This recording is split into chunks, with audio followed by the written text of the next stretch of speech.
A tríade hermenêutica: história, literatura e teologia. Eu sou Ezequiel Gomes, você está no canal Vem Senhor Jesus, e hoje nós vamos continuar estudando um livro que eu já fiz alguns vídeos a respeito dele, que é este livro aqui, Convite à Interpretação Bíblica, a Tríade Hermenêutica, História, Literatura e Teologia, dos autores Andreas Kistenberger e Richard Patterson. Eu não sei se é exatamente assim que fala o nome deles, mas é um livro que está traduzido para o português, publicado pelas edições Vida Nova, é um livro que está disponível aí no mercado editorial brasileiro.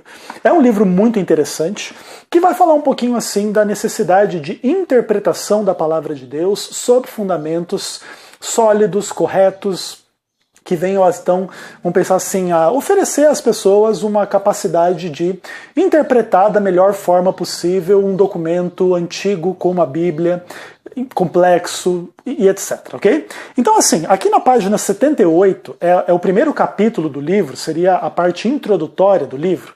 Ele vai falar um pouquinho assim desse método, né, da tríade hermenêutica. E aí ele diz o seguinte: um estudo das Escrituras à altura do nosso objetivo terá de apresentar um equilíbrio apropriado entre história, literatura e teologia. A tríade hermenêutica é um guia eficiente para dominar as competências gerais necessárias à interpretação bíblica, bem como para orientar o intérprete quanto às regras especiais do estudo de cada gênero bíblico. Em vez de se oporem umas às outras, história, literatura e teologia têm cada uma lugar essencial no estudo da palavra sagrada.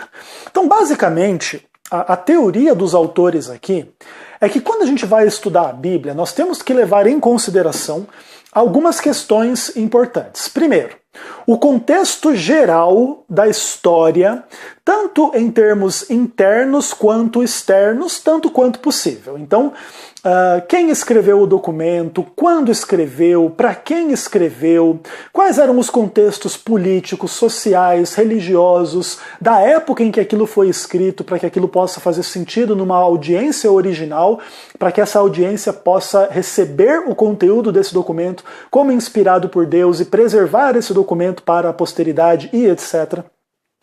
E quais são os elementos internos, né, do texto em termos de contexto? Então, basicamente, aí, o estudo da história é o estudo das características do texto em termos de contexto.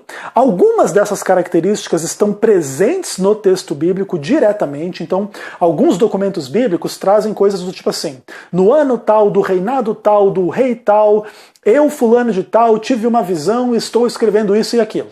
Então, ok, está ali um contexto histórico delimitado na própria introdução do livro bíblico em questão. Outros livros bíblicos, eles não trazem esse tipo de cabeçalho, esse tipo de informação. Só que, ao mesmo tempo, vamos pensar assim, o livro de Isaías não começa desta forma, entretanto, lá no capítulo 6 existe uma informação do reinado do rei tal, onde ele teve uma visão. Então, ali você situa historicamente a produção do livro de Isaías. Outros documentos bíblicos aparentemente não tem, inclusive, informação nenhuma quanto ao contexto em termos desse tipo de coisa. Algumas cartas do Novo Testamento, por exemplo, a carta aos Hebreus, simplesmente lá começa falando de Deus e de Cristo e tal, e que Deus falou de muitas formas e agora falou por Cristo e acabou. Você não vai ter ali informações em termos de data, quem escreveu, quando escreveu e tal. E essas informações extra-bíblicas em relação ao contexto sempre são discussões um pouco problemáticas, porque elas sempre vão tentar se estabelecer dizendo mais do que o texto bíblico diz.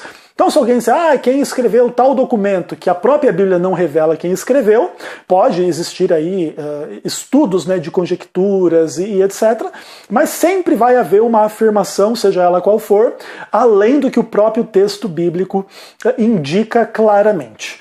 Isso, inclusive, às vezes é algum problema em relação a algumas cartas do próprio Novo Testamento. Essas não são discussões somente do Antigo Testamento, ok? Então é isso. Agora, depois do passo desse estudo histórico e etc., os autores ali eles colocam a necessidade da gente estudar a Bíblia como literatura. Então a gente avaliar figuras de linguagem, formas de, assim, se é narrativa, se é prosa, se é poesia, se é uma literatura sapiencial, se é uma literatura histórica, se é uma literatura que tem alguma correspondência com os usos de linguagem, enfim, os padrões de linguagem do mundo antigo. Por exemplo, existem muitas discussões sobre o estilo de Paulo, por exemplo, tem uma discussão sobre diatribe, por exemplo, que é uma das formas de se trabalhar uma questão de interlocutores imaginários para fazer pontos teológicos. Isso existe em algum momento nas cartas de Paulo, na carta de Tiago e etc. Então é o estudo da Bíblia como literatura. Então você estudar a língua original, o grego, o aramaico, o hebraico, etc. Tentar entender a etimologia da palavra, os diversos usos que uma mesma palavra pode ter em inúmeros contextos diferentes, padrões de linguagem, vocabulário, gramática, sintaxe, e etc. Né? Esses são estudos assim, bastante importantes para o entendimento da Bíblia de uma forma geral. E, por final, o estudo teológico, que é interessante, né? Porque quando você está estudando simplesmente literatura e história, você ainda não entrou na teologia propriamente dita. Então, assim, você diz lá, Paulo escreveu a carta aos Romanos por volta do ano tal, porque a gente também não tem as informações específicas, né? E por volta do ano tal, mais ou menos dentro de um contexto de uma prisão XY, onde ele estava ali e tal, dentro de um contexto da comunidade onde estava havendo heresias e ataques à fé e grupos diferentes dentro do cristianismo lutando pelo entendimento teológico que seria correto de se entender o que Jesus fez na sua cruz, na sua morte, na sua ressurreição, quais as implicações disso para o Antigo Testamento, para a lei, e enfim, inúmeras discussões contextuais.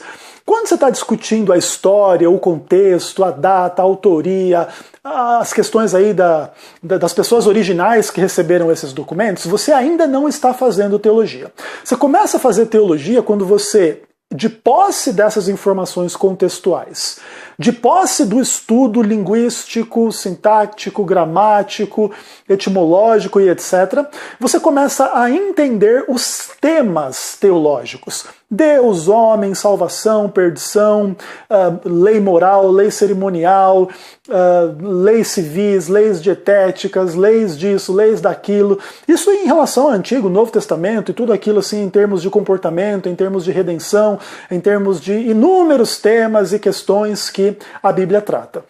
Então, no final das contas, a teologia ela vai acontecer dentro desta reflexão em relação a temas de uma forma geral que estão apresentados nos documentos bíblicos para a gente então aprender quem é Deus, o que é o pecado, quem é o ser humano como pecador ou como amado por Deus, como infiel ou como fiel a Deus, e essas complexidades e uma ideia de salvação dentro desse contexto, uma ideia de perdição dentro desta relação entre Deus, o homem, o diabo, o pecado, o mal, o futuro, onde é que tudo isso vai chegar e etc.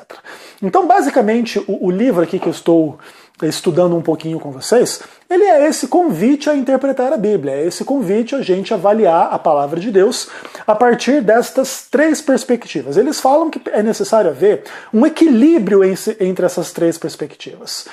Não é só história, não é só literatura, não é só teologia. São as três coisas juntas, cada qual tendo seu espaço, cada qual iluminando uma a outra. Então a discussão histórica pode iluminar discussões teológicas. Tudo isso pode ser fundamentado e aprofundado nas discussões linguísticas, literárias e etc.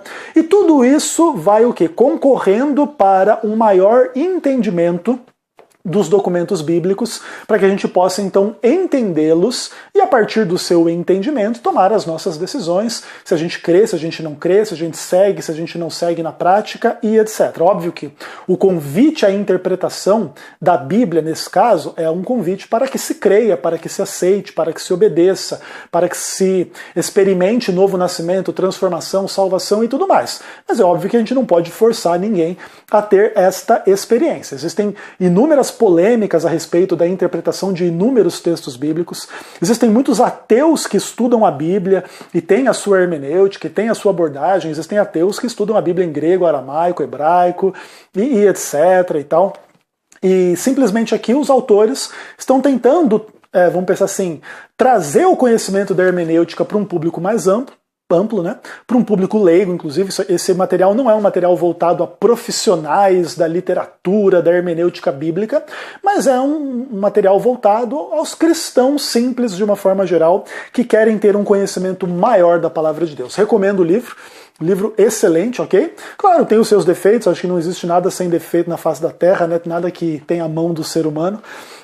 Tem alguns defeitos o livro, mas em grande medida é um livro extremamente positivo e que pode dar aí a cada um de vocês que quiserem estudar um pouco mais desse assunto, embasamento para entender melhor a palavra de Deus, ok? Um grande abraço a todos, fiquem com Deus, até o próximo vídeo, se Deus quiser.